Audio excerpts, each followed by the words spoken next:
Hello everyone, I hope आप सभी लोग बहुत अच्छे होंगे और उतने ही अच्छे तरीकों से आप सभी लोगों की पढ़ाई चल रही होगी।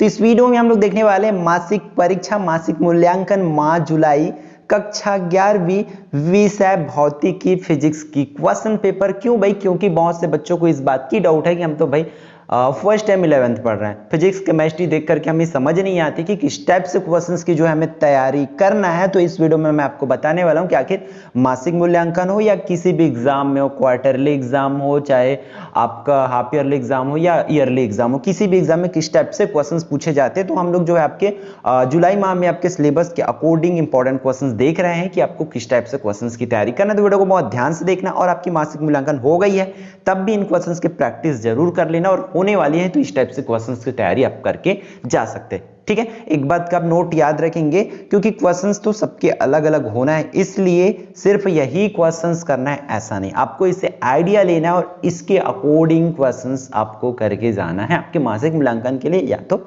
एग्जाम्स के लिए। ठीक है, तो चलो हम लोग देख लेते हैं क्वेश्चंस, इसकी आंसर्स भी हम लोग देखने वाले, तो वीडियो को बहुत ध्यान से देखना।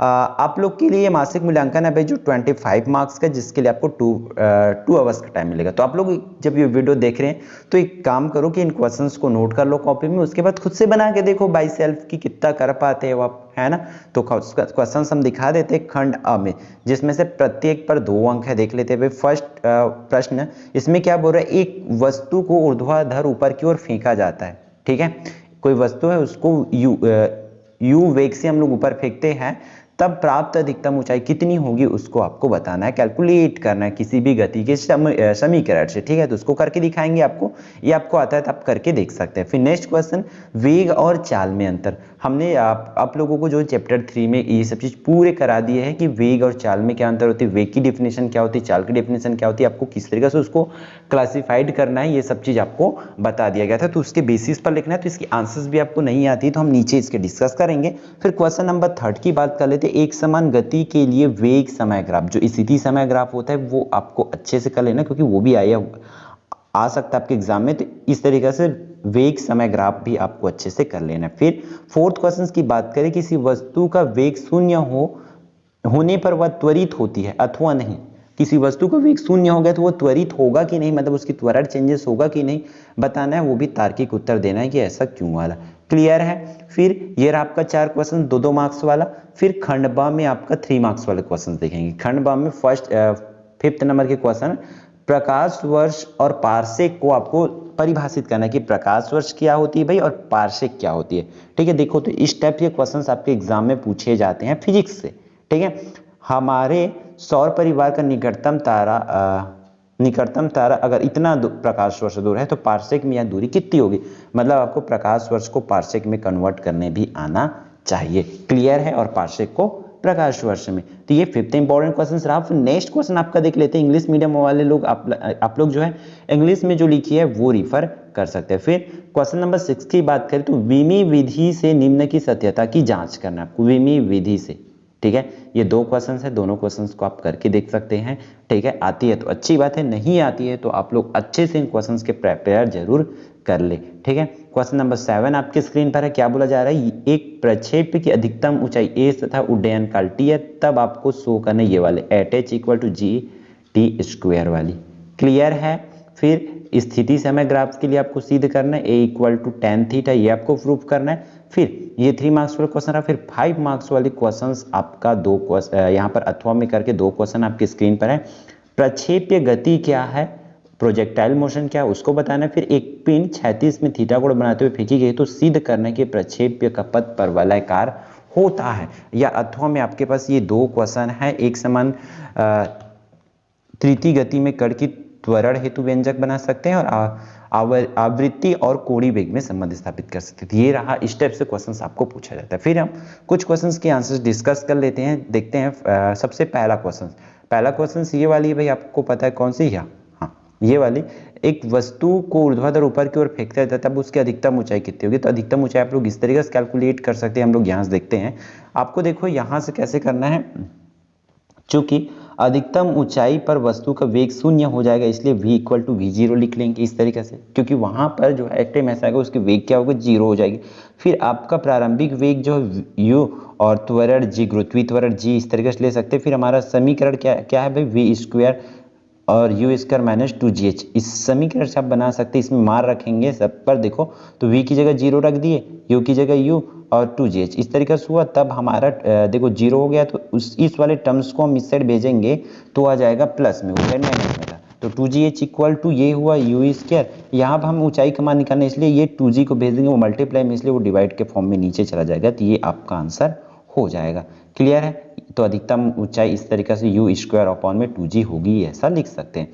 फिर नेक्स्ट क्वेश्चंस की बात करें तो आपको पता है वेग और चाल में क्या अंतर है, उसको लिखना है। तो वेग और चाल के अंतर आप लोग इस तरीके से लिख सकते हैं उसमें कि किसी वस्तु द्वारा एक निश्चित दिशा में इकाई समय में तय की गई दूरी को उसका वेग कहते हैं। इकाई समय में तय की गई दूरी उसकी वेग कहलाते हैं। जबकि अगर हम चाल की बात करें तो इकाई समय में तय की गई दूरी को, ठीक है, उसकी चाल कहते हैं। तो आपको चाल का और इसमें दूरी बटा समय है, तो ये वाली देख लेना वेग, तो इकाई समय में तय की गई दूरी उसका क्या कहलाती है, वेग, और इस तरीके से इसको अंतर करना है। फिर यह सदिश राशि और ये क्या होती है, अदिश राशि होती है, ठीक है।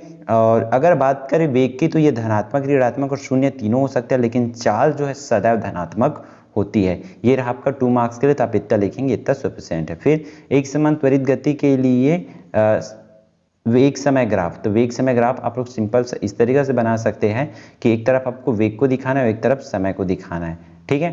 तो ये रहा इसकी आंसर्स। फिर हम लोग नेक्स्ट क्वेश्चन 4 की ओर, इस क्वेश्चन की बात करें तो आप लोग इस तरीके से लिख सकते हैं इसमें कि क्या किसी वस्तु का वेग शून्य होने पर वह त्वरित हो सकती है। तो इसके आंसर तार्किक उत्तर आपको इस तरीके से लिखना है कि किसी वस्तु का वेग शून्य होने पर वह त्वरित नहीं हो सकती, क्योंकि समय के साथ वस्तु के वेग में परिवर्तन कोई त्वरण करता है, लेकिन अगर उसका वेग में परिवर्तन नहीं हो रहा है तो उसमें कोई भी त्वरण नहीं होगा। इस तरीके से आपको इसको लिख लेना है, ठीक है। फिर खंड ब की क्वेश्चंस देखो, प्रकाश वर्ष और पारसेक को परिभाषित करना है, और इसके निकटतम तारा का अगर इतना है प्रकाश वर्ष तो उसको पारसेक में कन्वर्ट करना है। तो आपको बता दें, परिभाषा आप लोग देख लेंगे उसका, फिर इसकी कैलकुलेशन आप लोग इस तरीके से कर सकते हैं।